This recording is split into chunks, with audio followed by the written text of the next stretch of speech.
Agar bir kuni men hasharotga aylangan holda uyg'onsam va hech kimga foyda keltira olmaydigan holatga tushsam, meni shunchaki axlatga tashlab yuborishadimi? Franz Kafka manfaatparast bemehr oilada ulg'aydi. Jamiyat samimiylikdan cheklandi. Insonlar manfaatparast edi. Bunga sabab esa tizim. Ular jamiyatni hasharotlarga aylantirishmoqda, lekin sof inson tabiati bunga zid emasmi? O'z ishini sevmaydigan va pulga ishlaydigan ishchilar, dunyoga keltirganini bilmaydigan bolalar. Nega jamiyat bizga bu qadar begona? Bu hayotda kimmiz o'zi?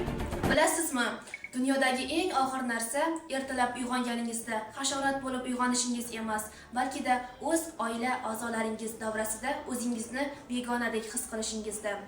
Assalomu alaykum. Men 9-sinf o'quvchisi Yerbekboyeva Gulsanam hamda sinfdoshlarim Ruxshona, Ziyod, Xudoybergan va Muxlisa bilan birgalikda ko'plab dolzarb savollar ostida qolgan Franz Kafkaning evrilish hikoyasini birgalikda mulohaza qilamiz. Ochig'ini aytsam, Franz Kafkaning evrilish hikoyasini o'qib chiqqanimdan so'ng juda ham ta'sirlandim. Hattoki tushlarimda Grigor, ya'ni Suvarak kirib chiqdi.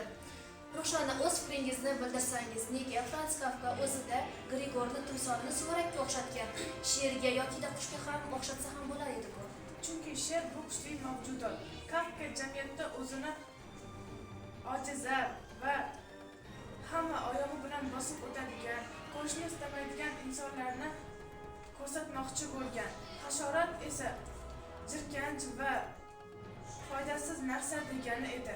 Grigor 5 yil davomida tinimsiz ishladi va bir kun ishga bormaganligi sababli boshlig'i uni hasharot deb ko'ra boshladi. To'xtanglar.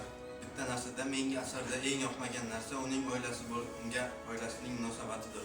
Kechagina uning puliga yashayotgan otasi shu zahotiyoq unga olma otib jarohatladi-ya. Bu qanchalik rost deb o'ylaysiz?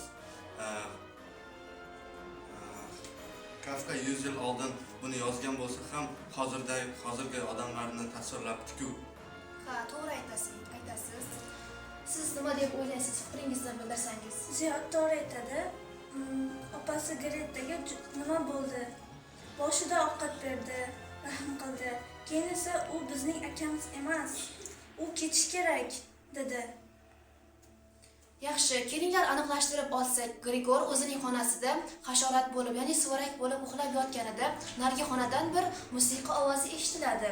Musiqada Grigor aytadi: "Men hasharot bo'lib, suvarak bo'la turib, musiqaning ovozi meni shunchalik hayajonlantiryapti. Demak, mening o'z his-tuyg'uyimda insoniylik tuyg'usi hali ham saqlanib qolgan ekan. Lekin uning oilasida unday his-tuyg'u yo'qmidi? Fikringiz qanday?"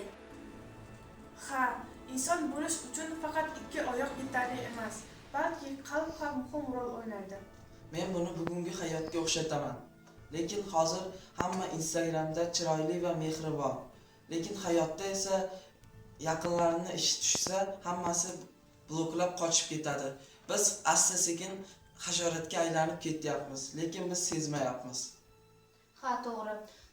Xulosa o'rnida shuni aytamanki, ichimizdagi suvarakni insonga aylantirishimiz kerak emas, o'zligimizni bilishimiz lozimdir, hamda oilamizni qadrini ham anglashimiz kerakdir.